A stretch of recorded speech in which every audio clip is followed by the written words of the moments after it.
I had an excellent meeting with representatives of the BSCFA, with the Corozal Cane Farmers Association, and with the Progressive, and with BSI together, including the SCPC chair, the SICB chair, and CERDI. It was a wonderful meeting, and I will call names. There were people like Oscar Alonso there that I have known for 40-odd years. We worked at the DFC together. And at that meeting, he raised the concerns of, the cane farmers have planted far in excess of what was required, and BSI couldn't take it, and BSI is allowed to plant cane, and BSI is not expanding the factory, and there's this difficulty. I asked the clear question, what quantity did they plant that couldn't be accepted? And he said it was 1.7 million last year. Everybody said that was not so, but I didn't dispute that figure. I said to him, and what is the estimate this year? He said, well, it's 1.39. I said, so where's the other 300,000 to 400,000 tons of cane? And where are those farmers? That's like 2,000 acres. They just disappeared because cane ratoons. And so there was a little bit of back and forth about the numbers.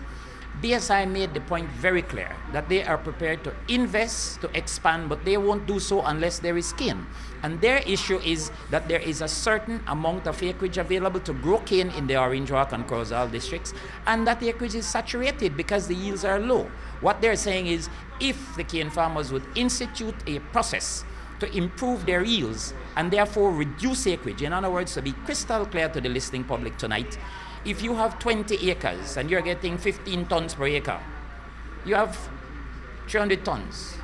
If you can get that 300 tons, if you can double your yield to say 30 tons per acre, then you can do it on 10 acres, which means you have another 10 acres to increase your yield. When BSI sees that, they're prepared to make their $30 million investment to increase the capacity. They had already said they would go to 1.8 and 2 million. They're looking for cane. But it's who blinks first, so to speak. How we will settle that?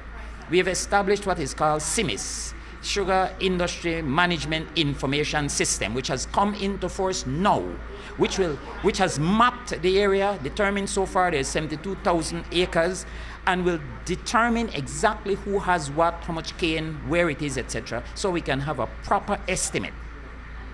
And then that follows into a census where as all parties have agreed to the census, that we will know who has cane and where it is. This whole business of people who are ghost farmers or not ghost farmers should be cleared up in that.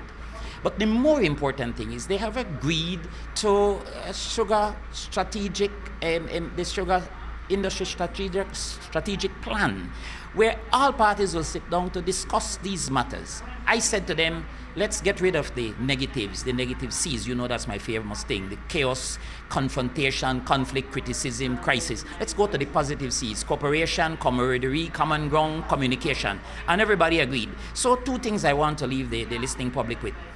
There is a clear path on behalf of the ministry, because we are partners in this business. The ministry on the one part, the cane farmers on the next part, and the sugar producers on the third part.